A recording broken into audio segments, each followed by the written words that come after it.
जंगलों के बीच बसा एक गांव था, कापरबाड़ी। चारों ओर घना जंगल, कच्चे रास्ते और धुंध से घिरे पेड़। यहाँ ना कोई मोबाइल नेटवर्क था, ना बिजली की सुविधा। गांव के बाहर एक पुराना काला कुआं था। कहा जाता था कि वह कुआं शापित है, वहां जाने वाला व्यक्ति फिर कभी नहीं लौटता। गांव वाले उस कुएं का नाम भी नहीं लेते थे। बुजुर्ग अक्सर कहते थे, वो कुआं नहीं, नरक का द्वार है। वहां कोई रुक जाए तो वो इंसान नहीं रहता। पर उस गांव की सच्चाई जानने के लिए अर्पण नामक एक पत्रकार शहर से वहां पहुंचा। वह एक YouTube चैनल चलाता था, हॉन्टेड रियलिटीज, और उसे रहस्यमयी स्थानों की कहानियां दिखाने का शौक था।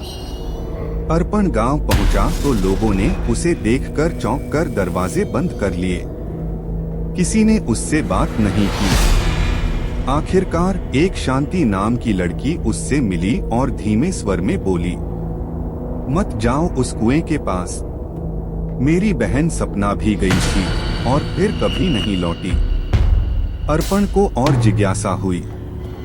उसने अगले दिन सुबह कुएं का मुआयना किया। कुएं के पास अजीब सन्नाटा था। पेड़ भी उस ओर झुके नहीं थे, जैसे प्रकृति खुद उस स्थान से डरती हो। अर्पण ने कुएं में झांका। अंधेरा इतना गहरा था कि उसका टॉर्च भी नीचे तक नहीं पहुंचा। और तभी उसे सरसराहट भरी आवाजें सुनाई देने लगी। कोई कह रहा था, लौट जा, ये तेरा रास्ता नहीं। पर अर्पण रुका नहीं। उसने फैसला किया कि वह रात को कुएं में कैमरा लेकर उतरेगा और पूरी सच्चाई दुनिया को दिखाएगा।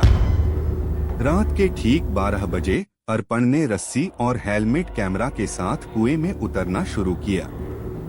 जैसे जैसे वह नीचे जा रहा था, उसकी सांसें भारी होने लगी। कुएं की दीवारें गीली थीं और उन पर पुराने खून के धब्बे जैसे कुछ निशान थे। नीचे पहुंचते ही अर्पण को अजीब सी सरसराहट महसूस हुई। कोई गर्दन के पास फूंक मार रहा था। वह पलटा पर वहां कोई नहीं था। उसने कैमरा घुमाया, तभी उसे एक छाया सी आकृति दिखी। एक लड़की उल्टे पांव खड़ी, बाल बिखरे हुए और चेहरा गायब। वह आकृति धीरे धीरे उसकी ओर आने लगी।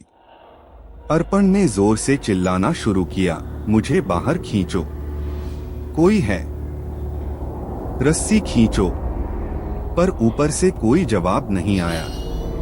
अचानक कुएं की दीवारें खून से लथपथ हो गईं। चारों ओर से चिल्लाने की आवाजें आने लगी। हर तरफ, छोड़ो मुझे, मत मारो, मैं नहीं आया था, जैसी आवाजें गूंजने लगी। अर्पण को महसूस हुआ कि वह अकेला नहीं है, वहां और भी आत्माएं थीं। सबके चेहरे पर एक ही दर्द, मौत से पहले का डर। फिर एकदम से वही लड़की अर्पण के सामने आई और बोली, अब तू भी मेरा हिस्सा है। उसने अर्पण की आंखों में देखा और सब कुछ काला हो गया। सुबह गांव वालों ने कुएं के पास अर्पण का कैमरा पड़ा देखा। कैमरे में आखिरी फुटेज वही था, अर्पण चिल्ला रहा है और उसके पीछे एक साया धीरे धीरे उसे घेर रहा है। गांव वालों ने वह कैमरा कभी किसी को नहीं दिखाया। अब लोग कहते हैं, कुएं में एक आत्मा और जुड़ गई है। अब वहां अर्पण की भी परछाई दिखती है। और कभी कभी रात को वो आवाज आती है, मैं अर्पण हूं, मुझे बाहर निकालो।